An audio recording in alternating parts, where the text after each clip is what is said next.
दोस्तों, अगर आप बीए इंट्रेंस एग्जाम की तैयारी कर रहे हैं तो ये वीडियो आप सभी के लिए बहुत ही महत्वपूर्ण होने वाला है। आज के इस वीडियो में आप सभी से बीए इंट्रेंस एग्जाम में पूछे जाने वाले 25 इंपोर्टेंट सवाल पूछे जाएंगे और उनके आंसर भी आपको बताए जाएंगे। तो आइए इस वीडियो को अब शुरू करते हैं। आज का आपका पहला प्रश्न हो जाएगा, अर्थशास्त्र धन का विज्ञान है, किसने कहा था? आपके पास चार ऑप्शन मिल जाते हैं। जो ऑप्शन सही होगा उसका आंसर जो है कि आप कमेंट करके भी बता सकते हैं। पहले का सही आंसर होगा आपका एडम स्मिथ। ऑप्शन नंबर आपका ए करेक्ट होगा। दूसरा प्रश्न देखेंगे, मार्शल के वर्गीकरण के अनुसार उत्पादन के साधन में निम्न में से किसे सम्मिलित किया गया? चारों विकल्प आप देखिए और जो भी आंसर सही होगा कमेंट करके बताइएगा। दूसरे का होगा पूंजी। अगला प्रश्न, उत्पत्ति ह्रास नियम की सर्वप्रथम व्याख्या किसने दी थी? तीसरे का तो सही आंसर होगा आपका सी, तुर्गो।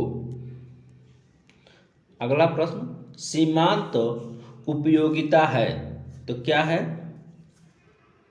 चौथे का तो सही आंसर होगा आपका सी, कुल उपयोगिता की परिवर्तन दर। मैं क्वेश्चन पढ़ूंगा, आप लोग विकल्प देख लीजिएगा।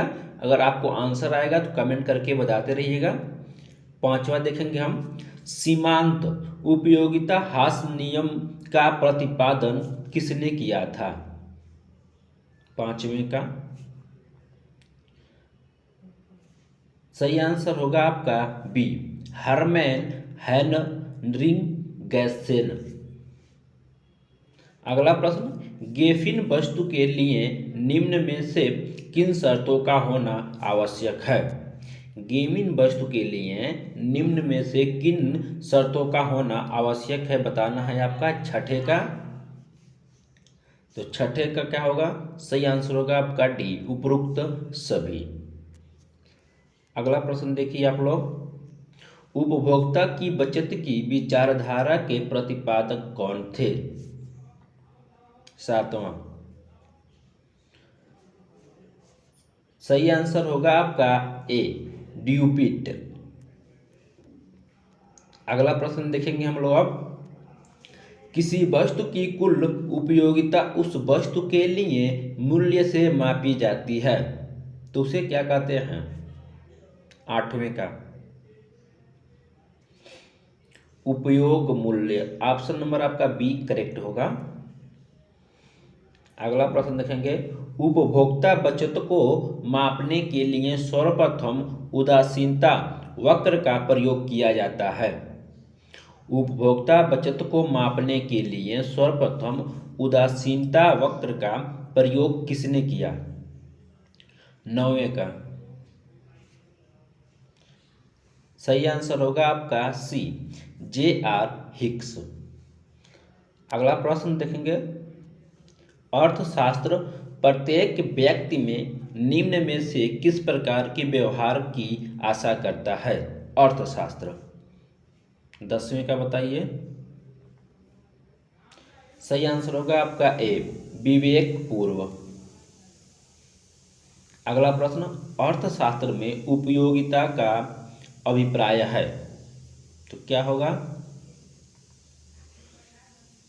सही आंसर होगा आपका ए, वस्तु की इच्छा को संतुष्ट करने की शक्ति। दोस्तों, आपको क्या करना है, क्वेश्चन भी अच्छे से पढ़ना है और जो आंसर दिए हुए चार विकल्प उसको भी अच्छे से रिपीटेड में करना है आपको, ठीक है? तभी आपको याद होगा। अगला प्रश्न देखिए आप लोग, 12वां, पूर्ण तृप्ति के बिंदु पर सीमांत उपयोगिता की स्थिति होती है, क्या होगा? इसका सही आंसर होगा आपका ए, शून्य।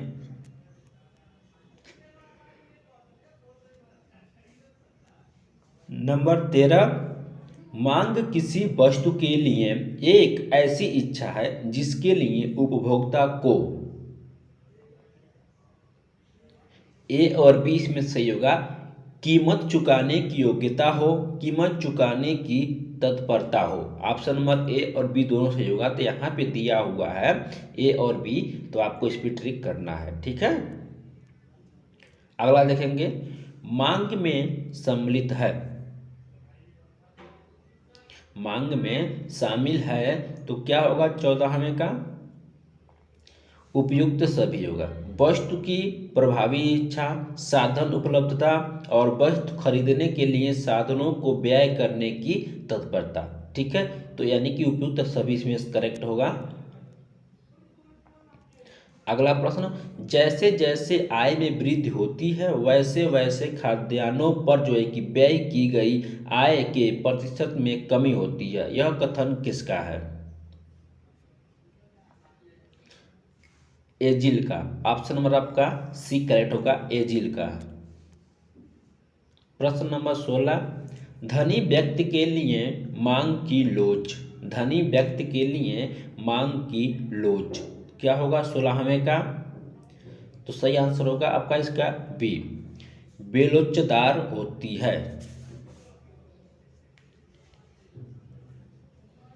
अगला प्रश्न देखेंगे हम लोग नंबर 17, निम्न में से उत्पादन की निष्क्रिय साधन किसे माना जाता है? सही आंसर होगा आपका सी, भूमि को। अगला प्रश्न, श्रम के लिए किसे अनिवार्य माना जाता है? 18वां का बताइए। सही आंसर होगा आपका ए और बी, आर्थिक प्रतिफल और शारीरिक प्रयत्न, ठीक है। यानी कि आपका हो जाएगा अब ऑप्शन नंबर करेक्ट सी, क्योंकि इसमें ए और बी दोनों दिया है, तो ए और बी आपका करेक्ट होगा। उसका आपका अगला प्रश्न हो जाएगा, पूर्ण प्रतियोगिता की आवश्यक शर्तों में निम्न में क्या शामिल नहीं है? 19वें का बताइए। तो सही आंसर होगा आपका ए, क्रेता एवं विक्रेताओं की कम संख्या। ऑप्शन नंबर आपका ए यहाँ पे करेक्ट हो जाएगा। अगला प्रश्न है 20वां, देखिए, उपयोगिता आवश्यकताओं को संतुष्ट करने की क्षमता है, किस अर्थशास्त्री ने ये शब्द कहे हैं? नंबर 20वां बताइए। सही आंसर होगा आपका डी, प्रोबाग। नंबर 21 देखिए, प्रिंसिपल्स ऑफ इकोनॉमिक्स के लेखक हैं। नंबर 21वें का। तो सही आंसर क्या होगा इसमें? सही आंसर होगा आपका ए, मार्शल, ठीक है। नंबर 22 देखिए, वेल्थ ऑफ नेशंस के लेखक हैं। नंबर 22 का सही आंसर होगा आपका बी, एडम स्मिथ। नंबर 22 का होगा आपका एडम स्मिथ। अगला प्रश्न देखेंगे हम लोग 23, अर्थशास्त्र में उत्पादन है, अर्थशास्त्र में उत्पादन है, तो क्या होगा? सही आंसर होगा आपका सी, वस्तु या सेवा का निर्माण। ऑप्शन नंबर आपका सी करेक्ट होगा। अगला प्रश्न देखेंगे 24वां, अपूर्ण प्रतियोगिता की विचारधारा को सर्वप्रथम किसने प्रस्तुत किया? तो किसने किया था? नंबर 24, श्रीमती जॉन रॉबिन्स ने। ऑप्शन नंबर आपका डी यहाँ पे करेक्ट हो जाएगा। दोस्तों, इस वीडियो का लास्ट प्रश्न है आपका 25 नंबर, अपूर्ण बाजार की विशेषताओं में क्या शामिल नहीं है? नंबर 25। सही आंसर क्या होगा? इसका सही आंसर होगा आपका सी, अधिक प्रयोगिता, ठीक है। तो 25 इंपोर्टेंट सवाल में से आपने कितने का आंसर सही किया नीचे कमेंट करके बताइए। ऐसे ही और भी वीडियो देखने के लिए चैनल को सब्सक्राइब करके बेल आइकन को प्रेस जरूर करें। धन्यवाद।